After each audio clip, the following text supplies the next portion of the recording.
It's time to change guitars. Some of you might remember that I did a review of this guitar, the Diamond Bolero ST Elite Black. And if you watched it, you'll know I have some issues with the guitar, them mainly being tuning stability and also very uncomfortable frets. I kinda realized that this guitar isn't really for me and I kinda need a new axe. So I went on about investigating, new guitars that I can purchase. And so I thought it would be a good idea that we would talk about today in this video of like, where do you start? Once you decide that you want a new guitar with the endless options that there are. How do you choose? So this is the path that I took, at least, to be able to answer that question. The first step for me that I think can help you a lot is eliminate by brand. You know, there are so many brands these days. Some of them might do stuff you like and some stuff that you don't. That might be aesthetic. That might be hardware-wise. I think we all, to a certain point, care about quality control.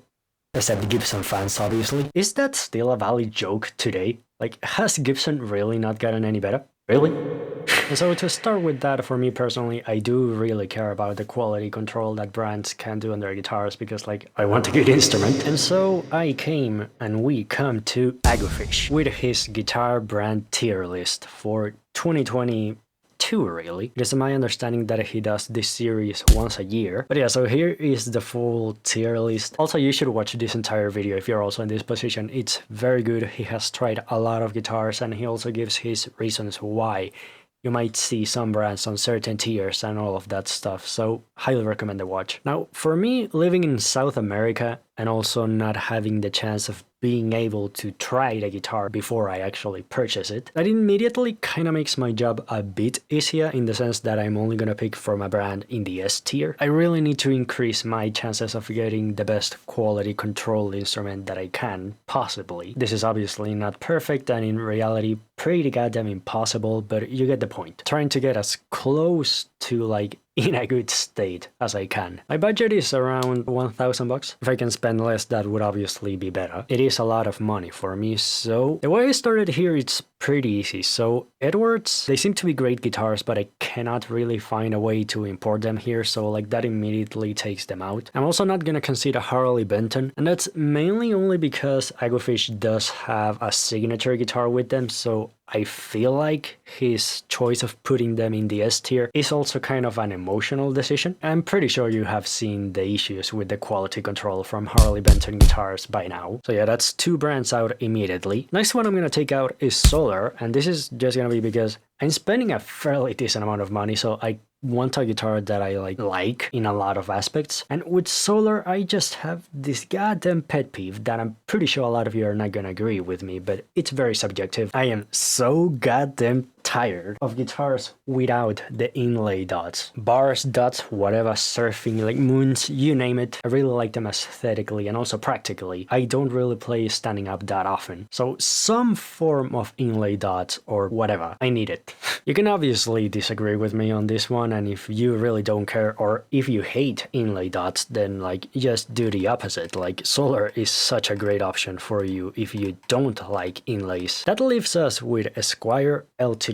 and Schecter. I don't really have any pet peeves with any of these three brands, so I decided to move on with those three. Next step is deciding what you want, like hopefully yes or yes, in your guitar. The first for me and most important is as rock solid of tuning stability that I can get with the guitar, which I think it's a reasonable expectation for 1,000 bucks or thereabouts. Next thing for me is that I either want a 7-string, an extended range guitar, or a 6-string with a tremolo, and obviously if I can find a 7-string guitar with a tremolo bridge that is not so horrifyingly highly priced, and I also would prefer that over the other two. But for my budget that is fairly hard to find, I have found. I'm not remaining too hopeful for that, but if it is an option, then that'd be great. I think for me, my explanation of why I want a 7-string, even though you probably don't think of me as a 7-string player, you know, being all metallic. You might have seen a couple of videos from me ago that I was playing with C# tuning. I just kind of wanted to try. My guitar is